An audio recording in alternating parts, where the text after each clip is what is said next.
Wow, haven't been back in YouTube streaming for a while. I've been streaming on Twitch.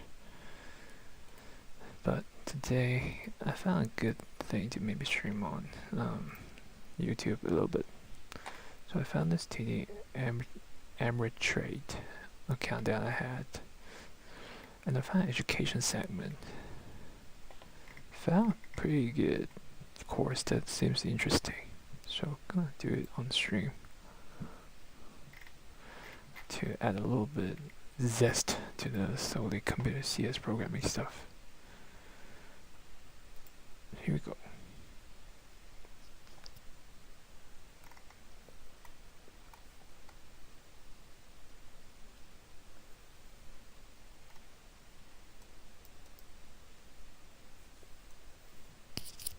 Fundamental analysis.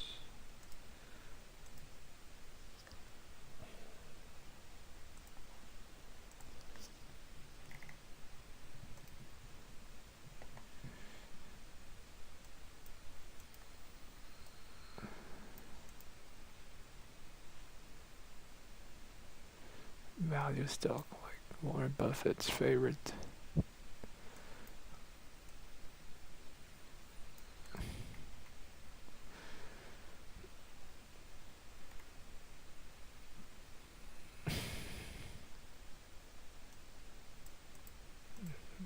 Like that one and this one, intrinsic value.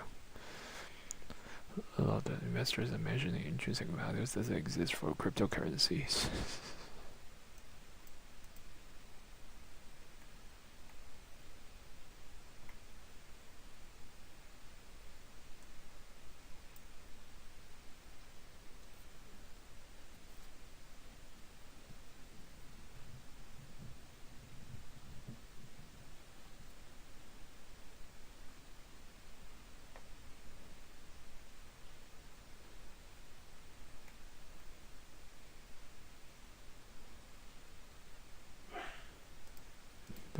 The last one is more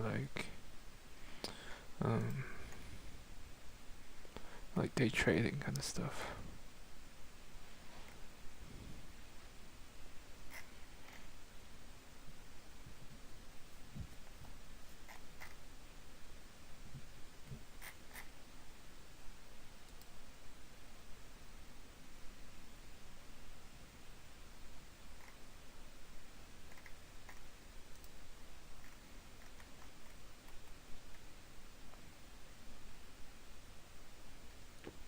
Honestly, I thought it would be a video. Boy, I was wrong.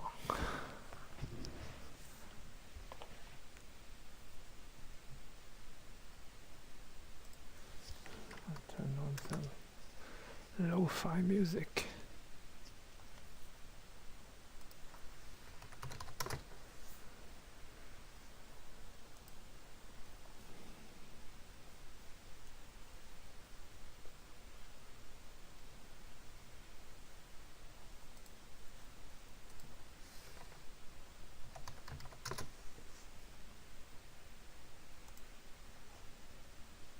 If I say electric vehicle today, many people think of one name, but many startups want to change that. Rivian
a little bit scary because a lot of the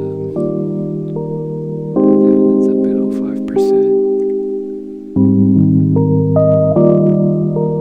Almost like bleeding out of your stock price to carry dividends.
That's why a lot of those economists are not rich.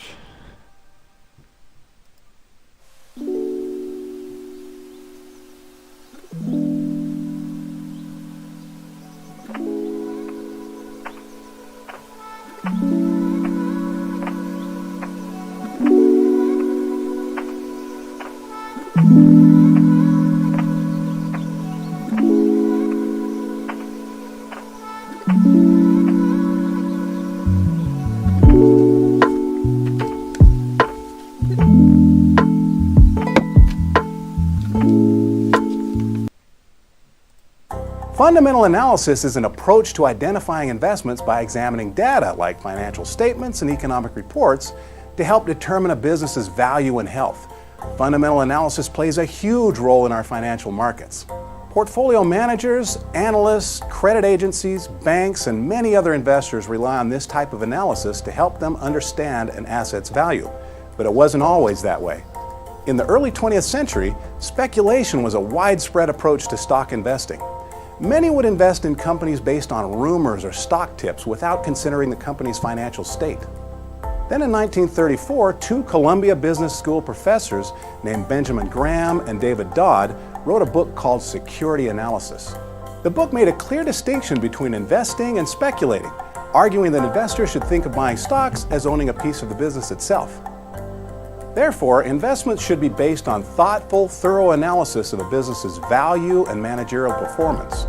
Stocks should return adequate profits to compensate investors for their risk. With that perspective, Graham and Dodd argued that investors shouldn't be too concerned with the stock market's day-to-day fluctuations. Instead, they said that investors should spend their time analyzing the financial state of potential investments. If an asset is available at a price lower than what an investor determines the company's value is, it's likely to be a suitable investment. Sound familiar? That's fundamental analysis. The book actually wasn't that influential at first, but over time, Graham and Dodd's theories gained traction. Graham built on the ideas in security analysis in another book called The Intelligent Investor, which laid out the basics of what is now known as value investing. Today, fundamental analysis is a standard approach to managing a portfolio. In fact, some of the most successful investment managers in history have credited Benjamin Graham and David Dodd. That's Peter Lynch, Fidelity's manager, For pioneering their approach. Companies' financial statements are as complex as they've ever been. That can make it challenging for individual investors to choose investments based on the financial state of a company. Fortunately, we have more tools at our disposal to help us.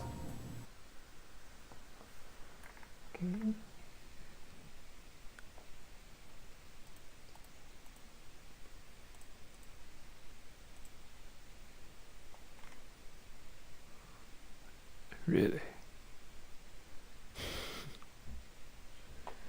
Which of the following investment approaches consist of fundamental analysis, forecasting, studying the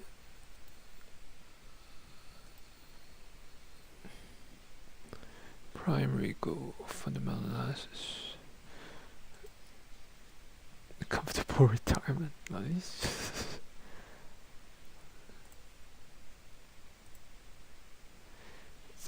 Portfolio decides she wants to find stocks that have a market price lower than intrinsic. Eventually increasing the match. What's that? That's value investing.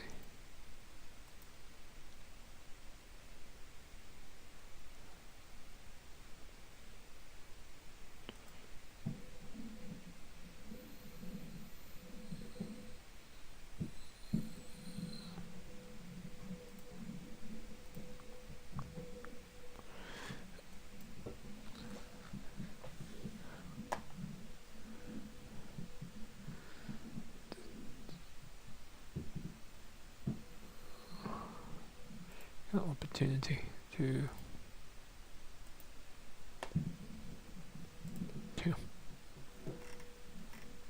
okay.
When trying to identify value investing opportunities, it's helpful to understand why stocks are sometimes undervalued. One big reason is the business or economic cycle. Let's walk through this cycle and then discuss what it might mean for you as a value investor. Obviously, markets can't only go up or only down forever. Instead, the economy tends to move in cycles, alternating between periods of expansion and contraction. You could be even more specific and identify early and late expansion and, you guessed it, early and late contraction. It's important to understand that this cycle is not a precise, hard and fast rule. Reality is a little more messy, and these phases can happen over any time frame. But on average, cycles tend to last a couple of years. The stock market tends to expand and contract in a similar fashion as the business cycle, with one key difference. The stock market often leads the business cycle. This is because investors often anticipate the effects of a business cycle before it happens. Additionally, various stock sectors tend to perform a certain way during each phase of this cycle. This is because some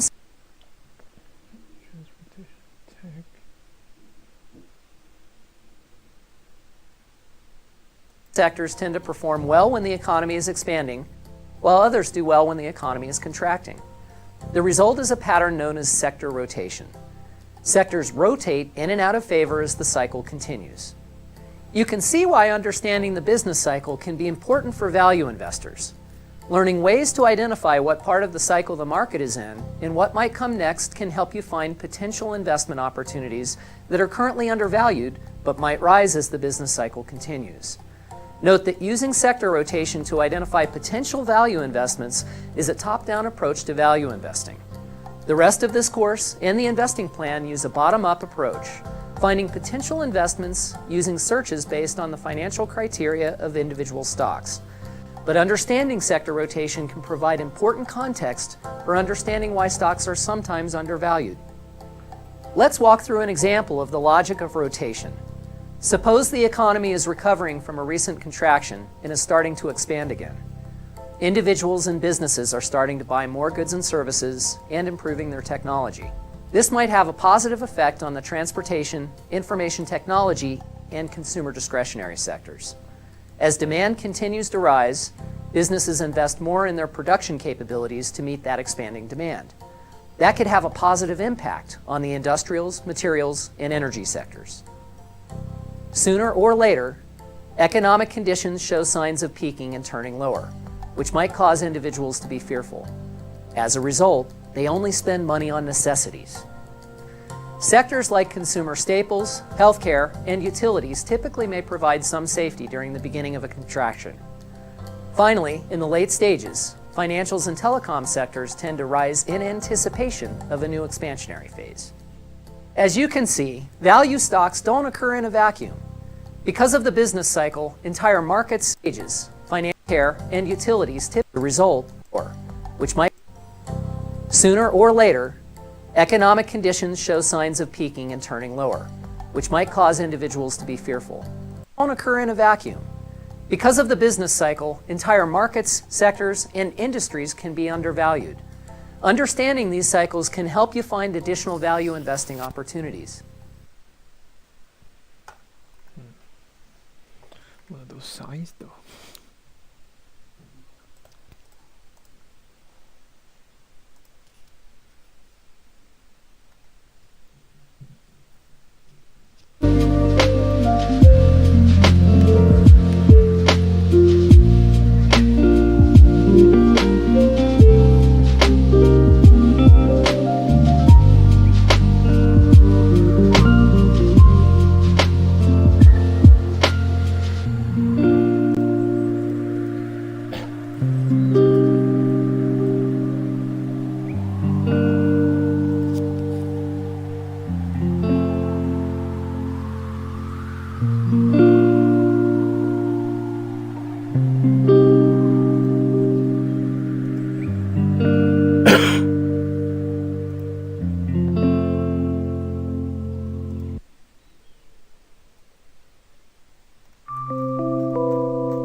You ever found yourself looking at nutrition labels at the grocery store?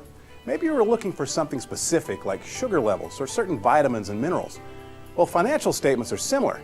They show you where a company's money came from, where it went, and where it is currently.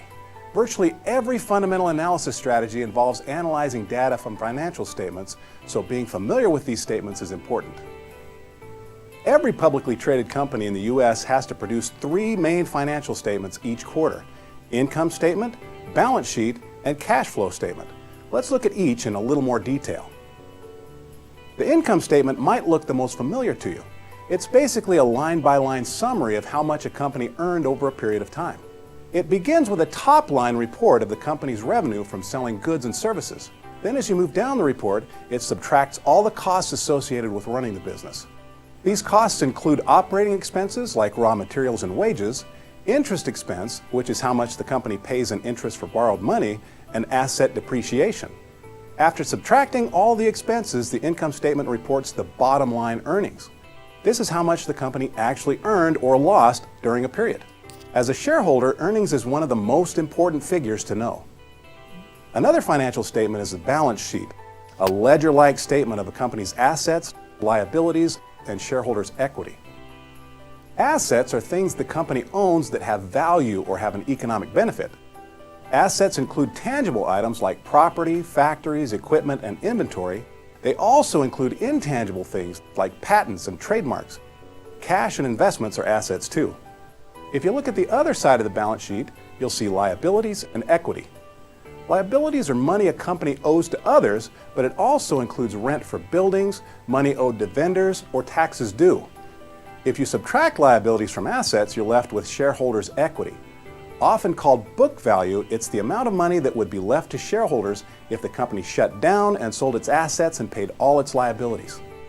All of these items must balance to provide an accurate picture of a company's financial state. Finally, there's the cash flow statement. It details the company's inflows and outflows of cash and the relationships between the income statement and balance sheet. While the other statements can contain accounting assumptions that affect the numbers, the cash flow statement is considered a clean report with very little room to manipulate. You can't fake cash, so it can be useful to examine this document to learn how a company makes money. It's worth pointing out that there are other important sources of a company's financial picture, like footnotes and management reports, but all the financial ratios used to analyze stocks are taken from one or more of the documents we've discussed in this video. With this information, you can compare similar companies to find the stocks with the best potential value. Cash flow statements, oh. The rest has a chance to manipulate and not cash. So slow.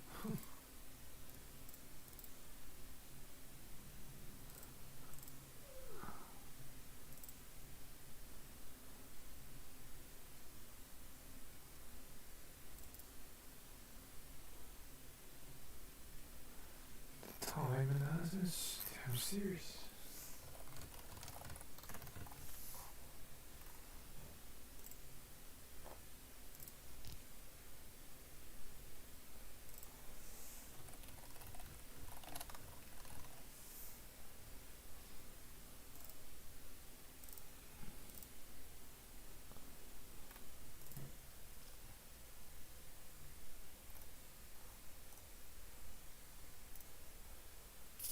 Oh, that's my favorite. Anytime I investments in negative P, I was like, nope.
Financial ratios can help investors compare two companies of different sizes and characteristics. Let's practice by looking at the valuation ratios of two hypothetical companies and determine which might be a better value investment. In this example, we have two companies, Company A and Company B. Let's assume they're in the same industry and selling the same types of products.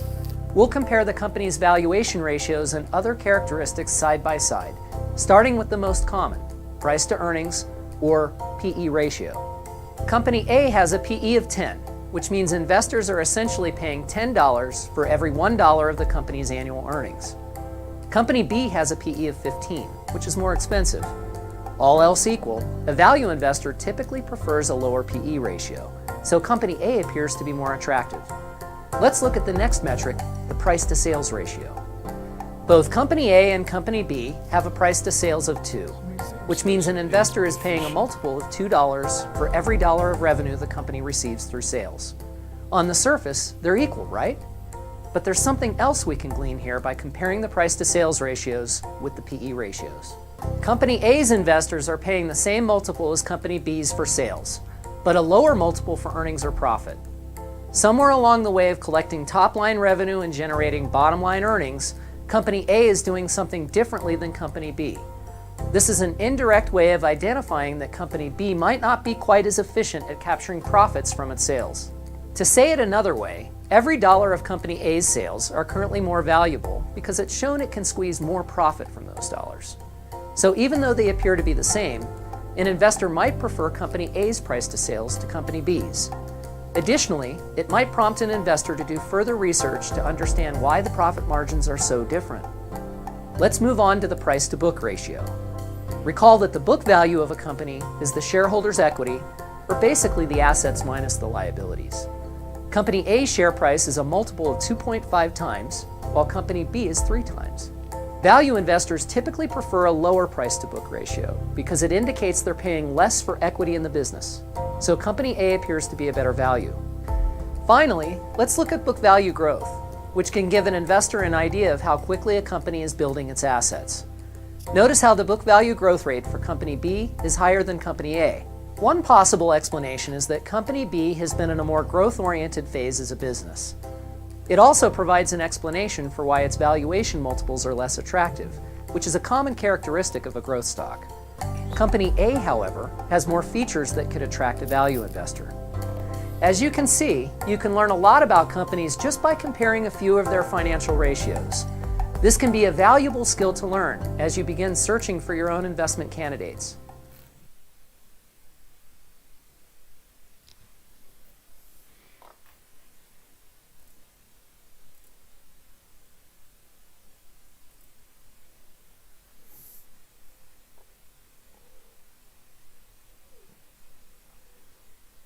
Book value is minus liabilities. This 100K. So there's 200K is larger than that. 350K would be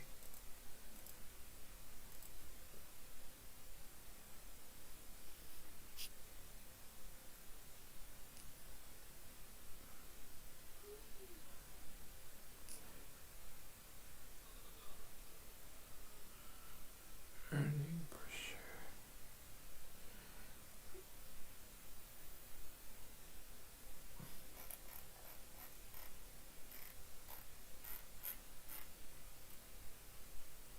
Equity per share.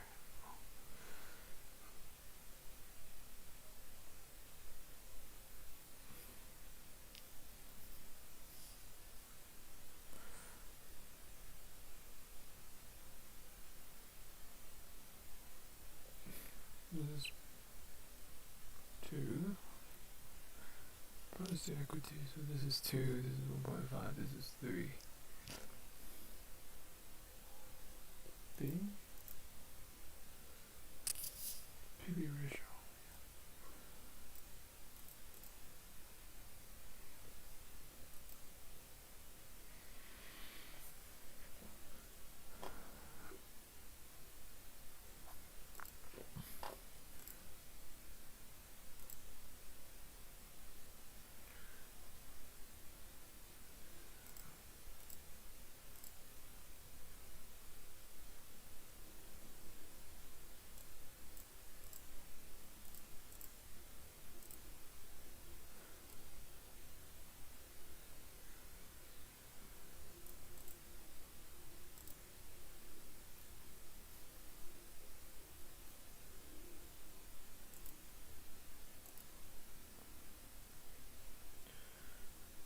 Sure, so this is 10, 12, 15. 10.